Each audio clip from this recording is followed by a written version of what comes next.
Assalamualaikum teman-teman, aku Ana Rosdiana, mahasiswa akuntansi di Universitas Muhammadiyah Tangerang. Di video kali ini, aku bakal bahas semua materi yang udah kita bahas nih, yang sebelum-sebelumnya. Oke, yang pertama kita bahas dulu ya, uji validitas.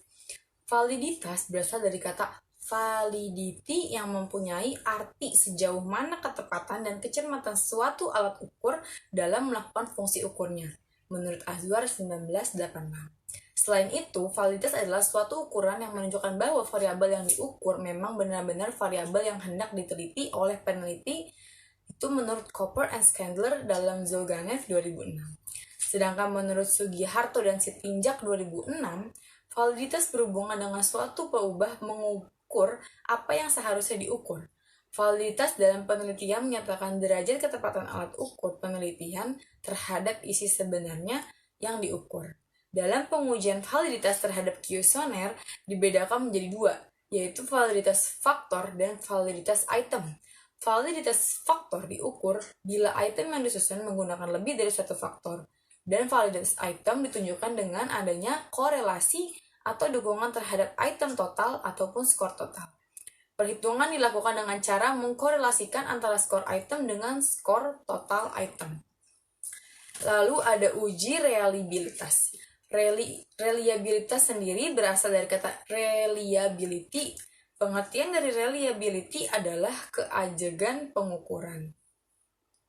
Sugiharto dan Situnjak di tahun 2006 menyatakan bahwa reliabilitas menunjukkan pada suatu pengertian bahwa instrumen yang digunakan dalam penelitian untuk memperoleh informasi yang digunakan dapat dipercaya sebagai alat pengumpulan data dan mampu mengungkap informasi yang sebenarnya.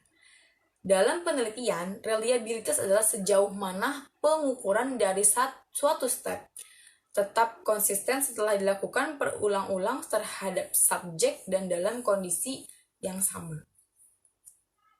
Selanjutnya ada uji asumsi klasik pada analisis regresi linear berganda. Uji asumsi klasik adalah syarat-syarat yang harus dipenuhi pada model regresi linear OLS agar model tersebut menjadi valid sebagai alat penduga. Penelitian menggunakan regresi linear berganda sebagai alat analisis wajib untuk melakukan uji asumsi klasik. Hal ini dikarenakan regresi linear berganda merupakan jenis regresi linear OLS.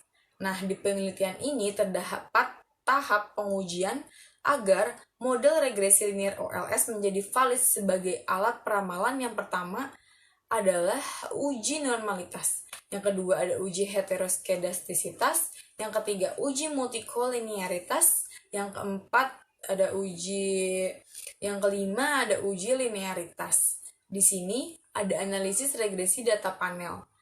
Analisis regresi data panel adalah gabungan antara data cross section dan data time series di mana unit cross section yang sama diukur pada waktu yang berbeda. Maka dengan kata lain, data panel merupakan data dari beberapa individu yang diamati dalam beberapa kurun waktu tertentu. Selanjutnya, ada teknik pemilihan model regresi data panel. Dalam teknik pemilihan model regresi data panel, melakukan pengujian dengan 3 cara. Yang pertama itu ada uji Cow, di mana digunakan untuk memilih model yang digunakan apakah sebaiknya menggunakan common effect model atau fixed effect model. Pengujian ini dapat dilihat dari nilai probabilitas cross-section F dan cross-section chi-square. Lalu yang kedua ada uji Hausman. Uji Hausman digunakan untuk memilih model yang digunakan apakah sebaliknya menggunakan random effect model atau fixed effect model. Pengujiannya juga dapat kita lihat dari nilai probabilitas cross-section random. Lalu yang ketiga itu ada uji Lagrange multiplier yang digunakan untuk memilih model yang digunakan menggunakan random effect model atau common effect model. Pengujian ini dapat dilihat pada nilai probabilitas Bruch-Pagan.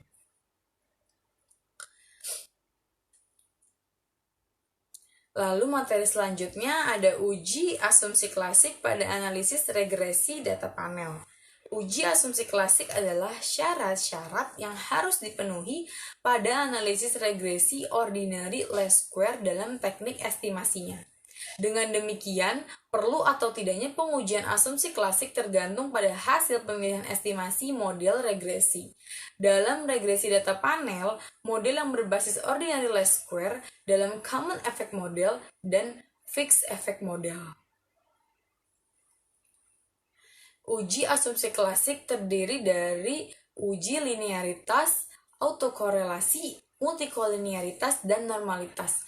Walaupun demikian, tidak semua uji dilakukan dalam regresi data panel. Hanya uji multikolinearitas dan heteroskedastisitas. Oke, yang terakhir kita sekarang bahas uji F. Uji kelayakan model atau disebut dengan uji F digunakan untuk menjelaskan apakah semua variabel bebas yang dimasukkan ke dalam model secara bersama-sama. Apakah model tersebut mempunyai pengaruh terhadap variabel terikat atau dengan kata lain model fit atau tidak. Apabila uji F tidak berpengaruh pada penelitian, tidak layak untuk dilanjutkan karena model penelitian tidak mampu menjelaskan adanya hubungan antara variabel independen dengan variabel dependen. Lalu selanjutnya ada uji determinasi. Hasil koefisien determinasi menjelaskan seberapa jauh kemampuan model regresi dalam menerangkan variasi variabel bebas mempengaruhi variabel terikat. Semakin besar hasil R-square, akan semakin baik variabel independen dalam menjelaskan variabel dependen. Dan hasil uji T menjelaskan signifikasi pengaruh variabel bebas secara parsial terhadap variabel terikat tersebut. Nah, sudah cukup sekian nih penjelasan materi di video kali ini. Kurang lebihnya mohon maaf dan semoga ilmunya bermanfaat buat teman-teman. Wassalamualaikum warahmatullahi wabarakatuh.